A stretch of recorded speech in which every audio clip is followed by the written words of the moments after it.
एक गांव में एक बड़ा साहूकार रहता था। वह साहूकार बहुत पैसे वाला था। आसपास के कई गांव में उसका बड़ा नाम था। लेकिन वह एक घमंडी आदमी था। उसे अपने पैसों का, अपने रुतबे का और अपने नाम का बड़ा ही घमंड था। वह अपने नाम को बनाए रखने के लिए बहुत ज्यादा सोचता था और बिना किसी के भावनाओं की कद्र किए वो सब करता था जो उसे लगता था कि करना चाहिए। परंतु इतने आमिर और धन दौलत होने के बाद भी साहूकार के मन में अंदर से खुशी नहीं थी, क्योंकि उसके इस धन संपदा को कोई भोगने वाला संतान ना था। साहूकार को कई सालों बाद एक संतान प्राप्ति हुई थी।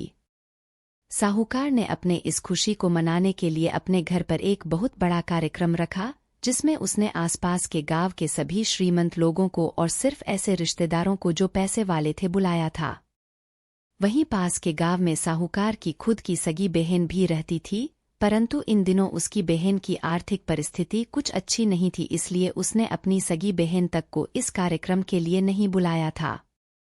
उस साहूकार ने जिस कार्यक्रम का आयोजन किया था वह इतना भव्य था कि इस कार्यक्रम की चर्चाएं आसपास के हर गांव में होने लगी थी।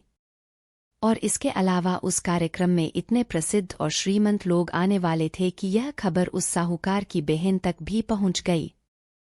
बहन को जब यह पता चला कि उसके भाई को आखिरकार संतान सुख प्राप्त हुआ तो उसे बहुत खुशी हुई। बहन ने सोचा कि शायद भाई गलती से उसे इस बारे में बताना भूल गया होगा और अपनों को भला कोई न्योता देता है क्या। भोली बहन ने अपने भाई के यहाँ उस कार्यक्रम में जाने की तैयारियां शुरू कर दी।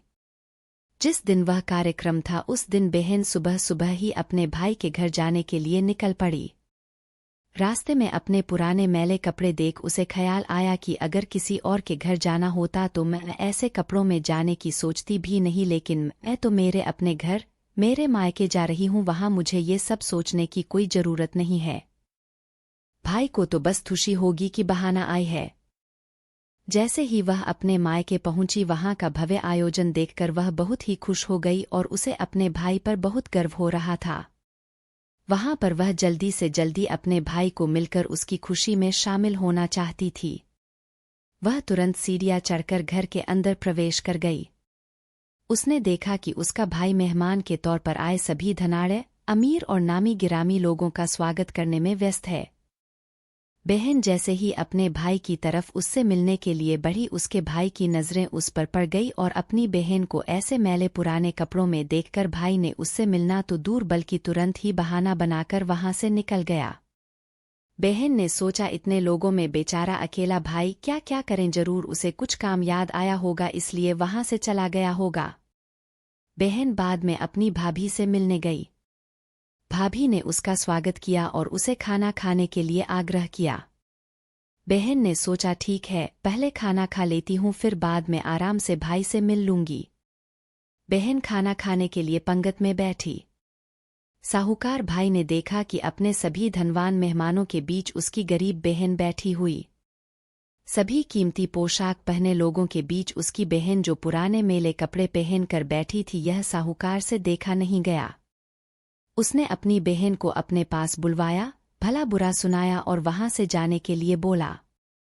बहन ने अपने सपने में भी नहीं सोचा था कि उसके साथ कभी ऐसा व्यवहार भी हो सकता है, और वह भी उसके खुद के मायके में। अपना अपमान होने के बाद बहन तुरंत अपने घर ससुराल जाने के लिए चल पड़ी। बहन इस बात को पचा ही नहीं पा रही थी कि उसके अपने भाई ने उसके साथ इतना बुरा व्यवहार किया। उसकी आंखों से आंसू नहीं थम रहे थे। रास्ते में उसे अपनी पुरानी दोस्त मिली। उस दोस्त ने उसे रोने का कारण पूछा। हालांकि बहन दोस्त को कुछ भी नहीं बताना चाहती थी, लेकिन दोस्त के बार बार पूछने पर उसने उसके साथ हुई सारी घटना उसे बता दी। उसकी दोस्त एक समझदार महिला थी और काफी प्रैक्टिकल सोचने वाली थी। उसने कहा अगर तुम मेरी बात मानो तो एक दिन तुम्हारा भाई खुद तुम्हें अपने यहाँ बुलाएगा और तुमसे माफी मांगेगा। बहन ने उसे कहा कि मैं तुम्हारी हर बात मानूंगी, बताओ मुझे क्या करना होगा। दोस्त ने कहा कि तुम इस अपमान को, इस दुख को एक दिशा दे दो और कोई गृह उद्योग शुरू कर दो, उसमें इतनी मेहनत करो कि उस काम में तुमसे अच्छा कोई भी ना हो। बहन को अपने दोस्त की बात सही लगी। उसने घर पहुंचकर अपने आंसू पोंछकर उसी दिन से एक गृहोद्योग शुरू किया। उसने दिन रात मेहनत की, अपने साथ कई और गांव की महिलाओं को जोड़ा और देखते ही देखते उसका गृह उद्योग चल पड़ा। कुछ ही सालों में आस-पास के 50 गांव में उसका नाम और रुतबा काफी बढ़ गया और अब वह पैसों के मामले में अपने भाई से भी ज्यादा बड़ी बन गई। भाई को भी जब यह पता चला कि उसकी बहन इतनी श्रीमंत हो गई है, तो उसने सोचा कि एक बार उससे मिलकर आया जाए। वह जब अपने बहन को उसके घर मिलने पहुंचा तो बहन ने उसका किसी राजा महाराजा की तरह स्वागत किया, उसके पसंद का खाना खिलाया।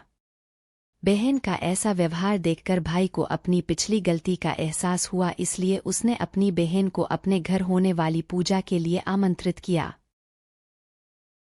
कुछ ही दिनों बाद बहन अपने भाई के यहाँ उस पूजा के लिए पहुंच गई।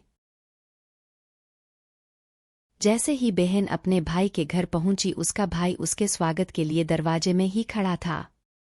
बहन अपने महंगी गाड़ी में आई थी, उसने बहुत कीमती साड़ी और उससे भी ज्यादा कीमती गहने दागिने पहन रखे थे। बहन का ऐसा ठाठ बाट देखकर सिर्फ भाई नहीं बल्कि उसका पूरा गांव दंग रह गया।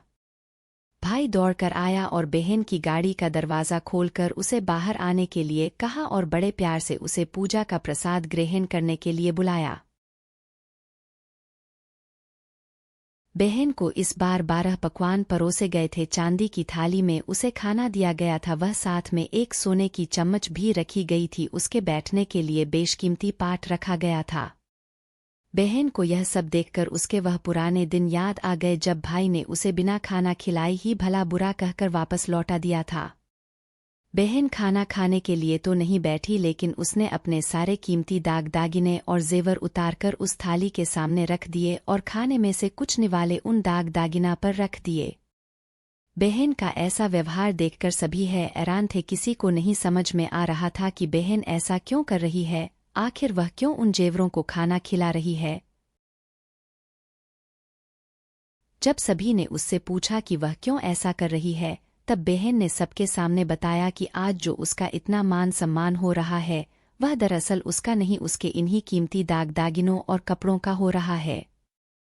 क्योंकि मैं तो अभी भी वही पुरानी साहूकार की बहन ही हूं, अगर कुछ बदला है तो वह मेरी परिस्थिति है, मेरे कपड़े और गहने हैं। भाई ने अपनी गलती का एहसास होने पर इस बार अपनी बहन के पैर पकड़कर माफी मांगी। बहन जो पहले भी अपने भाई से निस्वार्थ प्रेम करती थी, उसने अपने भाई को माफ कर दिया और उसे गले से लगा लिया। दोस्तों, पैसे सिर्फ हमारे जीवन को सरल बनाने के लिए है, जबकि रिश्ते जीवन में मिले किसी वरदान की तरह है, अगर उन्हें सच्चे मन से और निस्वार्थ भाव से निभाए जाए।